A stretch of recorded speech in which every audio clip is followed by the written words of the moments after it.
सबसे पहली बात तो ये कहनी जरूरी है कि हम में से बहुत कम लोग होंगे जो सत्य को पाना चाहते हो, और जो नहीं पाना चाहते उन्हें इस दुनिया में कोई भी सत्य देने में समर्थ नहीं हो सकता है। चाहे आपके करीब से महावीर निकल जाएं और चाहे आपके पड़ोस में क्राइस्ट और कृष्ण ठहर जाएं, तो भी अगर आपके भीतर प्यास नहीं है तो सत्य आपको उपलब्ध नहीं हो सकता है। अगर मैं एक कुएं पर भी खड़ा हो जाऊं और मुझे प्यास न हो तो कुएं का पानी मुझे दिखाई नहीं पड़ेगा। पानी उसे दिखाई पड़ता है जिसे प्यास हो। पानी केवल उसे दिखाई पड़ता है जिसे प्यास हो, जिसे प्यास न हो उसे पानी भी दिखाई नहीं पड़ता। और पानी की सार्थकता भी उसे ही ज्ञात होगी जिसके पास प्यास है, और जितनी गहरी प्यास होगी पानी में उतना ही अर्थ प्रकट हो जाता है। सत्य के साथ भी यही है। जो जानते हैं उनका अनुभव यह है कि हम सारे लोग सत्य के करीब खड़े हैं। जो जानते हैं उनकी प्रतीति यह है हम सारे लोग सत्य के कुएं पर खड़े हैं, लेकिन हमें प्यास नहीं है, और जिसे प्यास नहीं है उसे उपलब्धि नहीं हो सकती। जो हमारी बिल्कुल पीठ के पीछे हो, जो हमारे हाथ के करीब हो, लेकिन अगर प्यास ना हो वो भी हमें दिखाई नहीं पड़ेगा। सत्य बहुत निकट है। सत्य से ज्यादा निकट और कोई बात नहीं हो सकती, लेकिन प्यास ना हो तो सत्य सबसे ज्यादा दूर हो जाता है। प्यास ना हो तो सत्य और हमारे बीच इतना बड़ा फासला हो जाता है जिसे पार करना मुश्किल है, और प्यास हो तो कोई फासला नहीं रह जाता। और अगर प्यास पूरी तरह पैदा हो जाए तो सत्य हाथ बढ़ाते ही उपलब्ध हो जाता है। एक गांव में जहां कोई 1000 लोग रहते थे, एक बहुत बड़े सदगुरु का निकलना हुआ था। उस गांव के एक व्यक्ति ने आके उनको कहा, आप इतने लोगों को सत्य के संबंध में समझाते हैं, इतने लोगों को मोक्ष के संबंध में बताते हैं, कितने लोगों को मोक्ष उपलब्ध हुआ है, कितने लोगों को सत्य मिला। उस फकीर ने कहा, एक काम करो, कल सुबह तुम आना और फिर हम उत्तर देंगे। वो कल सुबह आया। उस फकीर ने कहा, तुम गांव में जाओ और सारे लोगों से पूछना कि कौन व्यक्ति क्या चाहता है, और एक फेरिस्त बना के मेरे पास आ जाना। वो आदमी गांव में गया। 1000 लोग वहां रहते थे। उसने सुबह से सांझ तक एक एक आदमी को मिलकर पूछा कि तुम्हारी आकांक्षा क्या है, और सांझ को वो पूरी फेरिस्त बना के आया।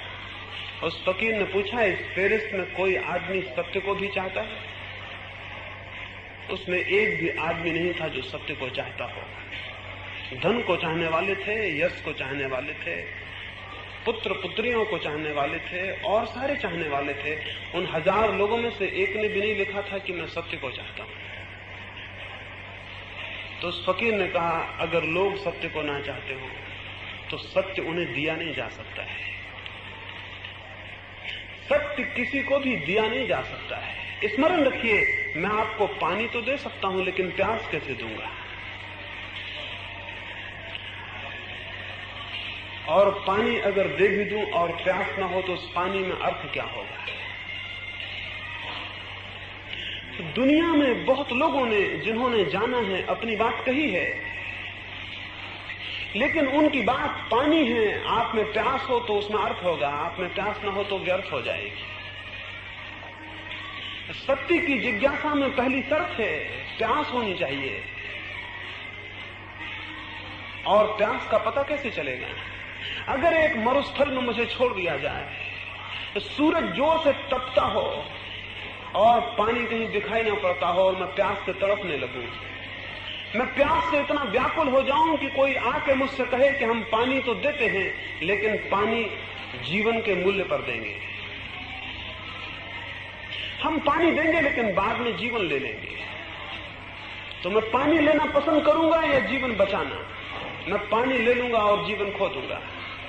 प्यास तब पूरी होती है जब हम उसके लिए जीवन भी देने को तैयार हों। तो अकेली प्यास ही काफी नहीं है, इतनी प्यास कि हम उसके लिए सब कुछ देने को तैयार हों, तो सत्य उपलब्ध होता है। सत्य बहुत सस्ती बात नहीं है। असल में जीवन में जो भी महत्वपूर्ण है वो सस्ता नहीं हो सकता, और सत्य एक अर्थ में किसी भी मूल्य पर नहीं पाया जा सकता है सिवाय जीवन दिए। महावीर के समय में बिंबिसार नाम के राजा ने उनसे जाके कहा था, बिंबिसार ने महावीर को कहा, मैं सत्य को उपलब्ध करना चाहता हूं, और आप जानते हैं मैंने दूर दूर तक की यात्राएं की हैं और दूर दूर तक मैंने विजय की पताकाएं फहरा दी हैं। जहां तक मुझे ख्याल जाता है वहां तक मेरा राज्य फैल गया है, तो आप मेरी शक्ति से तो परिचित ही होंगे। अब मैं सत्य भी पाना चाहता हूं। मैंने सुना है अकेली संपत्ति और अकेले राज्य के पालने से शांति नहीं मिलती, तो अब मैं सत्य भी पाना चाहता हूं। तो मुझे क्या देना होगा? सत्य पाने के लिए मुझे क्या देना होगा? महावीर ने कहा, तेरे ही गांव में एक अत्यंत साधारण मनुष्य रहता है, तू उसके पास जा और उस मनुष्य से कहना कि अपना एक ध्यान का जो पुण्य है वो मुझे दे दे। एक ध्यान का पुण्य, एक सामायिक का पुण्य, एक समाधि का पुण्य, और जो मूल्य वो मांगे दे देना। वो बिंबिसार गया उस साधारण नागरिक से, उसने कहा, जो चाहते हो ले लो, मुझे तुम्हारे एक ध्यान का पुण्य चाहिए। वो बहुत हैरान हुआ। उसने कहा, बड़ी मुश्किल है, मैं अपने प्राण दे सकता हूं लेकिन अपना ध्यान नहीं दे सकता। इसलिए नहीं कि मैं नहीं देना चाहता, इसलिए कि देने का कोई उपाय नहीं है। मैं अपने प्राण दे सकता हूं लेकिन अपना ध्यान नहीं दे सकता। इसलिए नहीं कि नहीं देना चाहता, बल्कि इसलिए कि देने का कोई उपाय नहीं है। मैं आपको प्रेम तो कर सकता हूं लेकिन अपना प्रेम नहीं दे सकता। यानी मैं वो क्षमता नहीं दे सकता आपको कि आप प्रेम करने लगे। कोई व्यक्ति अपने आनंद की ज्योति तो आपके ऊपर फेंक सकता है, लेकिन अपना आनंद नहीं दे सकता कि आप आनंदित हो जाएं। दिया आपको प्रकाशित तो कर सकता है, लेकिन आपके भीतर जाके दिया नहीं बन सकता। कुछ है जो नहीं दिया जा सकता, और जो नहीं दिया जा सकता वही मूल्यवान है। जो दिया जा सकता है वो 2 कौड़ी का है। इस जगत में 2 ही तरह की चीजें हैं। एक वे चीजें हैं जो दी जा सकती हैं, जो बाजार में बेची जा सकती हैं, जिनको खरीदा जा सकता है, जिनको बेचा जा सकता है, जिनका कोई मूल्य निर्धारित हो सकता है। कमोडिटीज, सामग्रियां हैं, वस्तुएं हैं। और एक और तरह की भी चीजें हैं जिनका कोई बाजार नहीं हो सकता, जिनको दिया नहीं जा सकता, जिनको बांटा नहीं जा सकता, जिनको खरीदा नहीं जा सकता। बस 2 ही तरह की चीजें हैं दुनिया में। जो पहली तरह की चीजों में अपने जीवन को गंवा देता है, वो बिल्कुल व्यर्थ गंवा देता है। जो दूसरी तरह की चीजों को पैदा करने में लगा है, वो संपदा को उपलब्ध होगा, वो संपत्ति को उपलब्ध होगा, उसे कुछ मिलेगा, उसे कोई आधार मिलेगा और कोई आनंद और कोई आलोक उपलब्ध होगा। पहली तरह की चीजों को हम वस्तुएं कहते हैं, दूसरी तरह की चीजों को हम अनुभूतियां कहते हैं। धर्म का संबंध वस्तुओं से नहीं, अनुभूतियों से है। धर्म का संबंध अनुभूतियों से है। अनुभूतियां भी कमाई जाती हैं। और उस छोटे से साधक ने बिंबिसार को कहा, मैं अपने प्राण दे दूं लेकिन अपनी अनुभूति कैसे दूं? तो महावीर से ही जाके पूछना कि उसका क्या मूल्य है, मैं मूल्य कैसे बताऊं?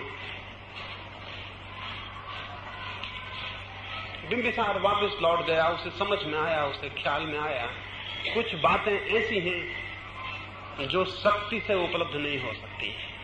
शक्ति उसके पास बहुत थी, बहुत उसके पास शक्ति थी। उसने बड़े राज्य जीते थे, और तब उसे पता पड़ा कि राज्यों के जीतने से भी कोई बड़ी जीत हो सकती है, जिनको कि जिसने राज्यों को जीता वो भी जीतने में समर्थ नहीं मालूम होता। और उसे लगा कि मेरी सारी शक्ति व्यर्थ है, एक व्यक्ति के ध्यान को मैं नहीं छीन सकता। ऐसा ही फिर दोबारा हुआ। एक दूसरा बादशाह भारत आया, सिकंदर। जब वो भारत से वापस लौटने लगा तो उसके मित्रों ने उससे यूनान में कहा था, एक सन्यासी को भारत से लेते आना था कि हम देखें कि सन्यासी कैसा होता है, और सारी चीजें तुम लूट के लाओगे, एक सन्यासी को भी लूट लाना।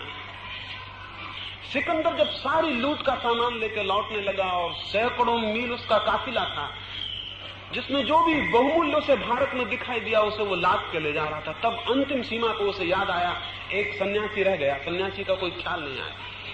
उसने गांव के लोगों को बुला के पूछा, यहां कोई आसपास सन्यासी है? मैं उसे अपने साथ ले जाना चाहता हूं। गांव में एक वृद्ध ने कहा, सन्यासी तो बहुत मिल जाएंगे, लेकिन जिनको तुम लूट सको, जिनको तुम ले जा सको, समझना कि वो सन्यासी नहीं है, क्योंकि सन्यासी को ले जाना मुश्किल है। सिकंदर बोला, तुम्हें मेरी ताकत का पता नहीं। मैं अगर हिमालय को कहूं कि चलो, तो हिमालय को मेरे साथ चलना होगा। अगर मैं इस पूरे मुल्क को कहूं कि चलो यूनान, तो इस पूरे मुल्क को एक कोने से दूसरे कोने तक चलना होगा। वो वृद्ध हंसने लगा। उसने कहा, तुम्हें सन्यासी का पता नहीं। अभी तुमने वो चीजें जीती हैं जो हार जाती हैं। अभी तुम्हें उस आदमी से मुकाबला नहीं हुआ जो हार जानता ही नहीं।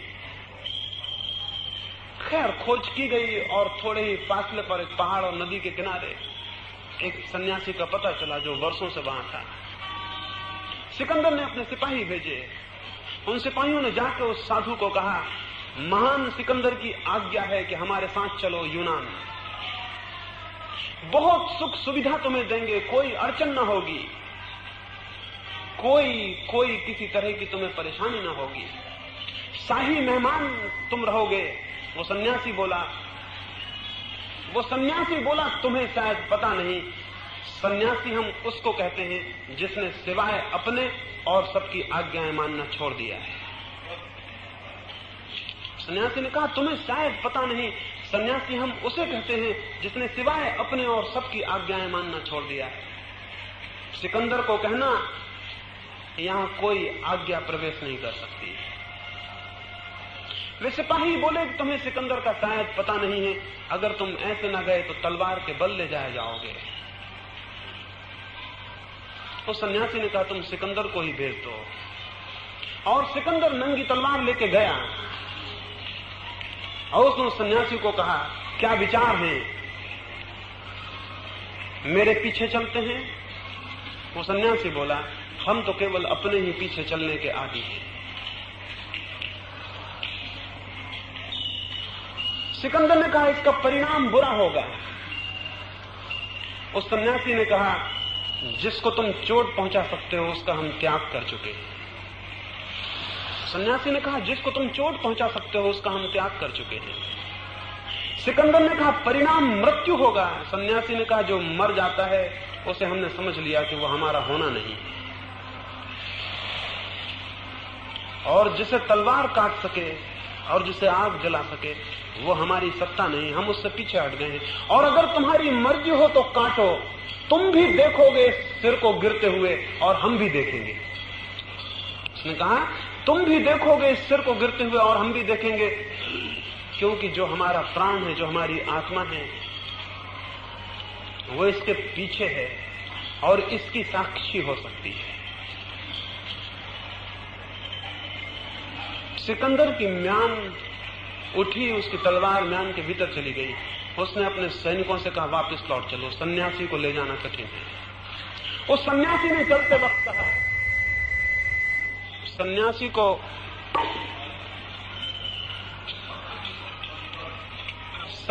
को मार डालना तो आसान है, सन्यासी को जीतना संभव नहीं। सिकंदर जब वापस पहुंचा, उसके मित्रों ने पूछा, सन्यासी को लाए हैं? वो बोला, सारा संसार ला सकता था, सन्यासी को लाने की बात मत कहो। और एक जगह एक साधन नंगे फकीर के पास जाके पता चला कि मेरी सारी शक्ति 2 कौड़ी की है। ऐसा ही बिंबिसार को पता चला उस दिन कि उसकी सारी शक्ति व्यर्थ है।